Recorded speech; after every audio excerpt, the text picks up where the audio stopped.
નમસ્કાર મિત્રો, આજનો ટોપિક છે મિત્રો કે જે લોકોને શરીરની અંદર વાયુને લીધે શરીરમાં કોઈ પણ જગ્યાએ દુખાવો થાય છે કે પિત્ત એટલે કે શરીરમાં પિત્ત વધે છે અને એના લીધે જો શરીરમાં બળતરા થાય છે, એસિડિટી થાય છે કે કફ વધવાથી કફજન્ય રોગ થાય છે, તો વાત, પિત્ત અને કફ આ ત્રણેયનું બેલેન્સ કરનારી, આ ત્રણેયનું શમન કરનારી જો કોઈ ઔષધિ હોય તો એ ઔષધિનું નામ છે આમળા।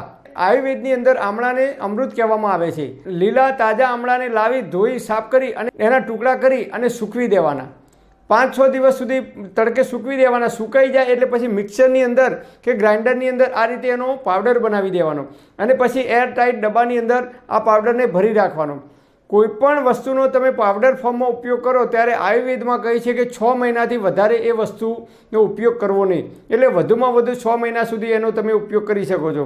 સવારે ઉઠીને 1 ગ્લાસ હુંફાળું પાણી લેવાનું, એની અંદર 1 ચમચી આમળાનો પાવડર નાખી અને મિક્સ કરી અને ધીમે ધીમે ગુંડળે પી જવાનું। તો જે લોકોને વાયુની તકલીફ હોય, પિત્ત એટલે કે એસિડિટીનો પ્રોબ્લેમ થતો હોય કે કફનો પ્રોબ્લેમ થતો હોય તો આ વાત, પિત્ત અને કફ ત્રણેયનું શમન કરનારી ઔષધિ છે।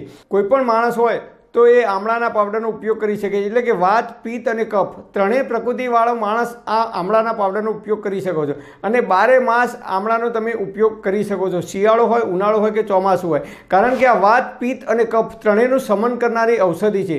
આયુર્વેદમાં કહે છે કે કોઈ પણ ઔષધિનો ઉપયોગ કરવો હોય તો હંમેશા સવારે ભૂખ્યા પેટે જ ઉપયોગ કરવો જોઈએ, તો એ વધારે ગુણકારી છે, એ આપણા શરીર માટે ખૂબ ઉપયોગી થાય છે। તમે નિયમિત આનો 1-1 ચમચી ઉપયોગ કરશો તો વાત, પિત્ત અને કફ આ ત્રણેયનું આપણા શરીરની અંદર કાયમ માટે બેલેન્સ રહેશે।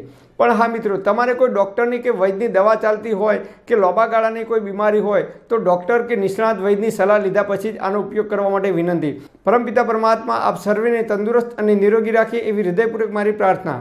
Thanks for watching my video. Thank you.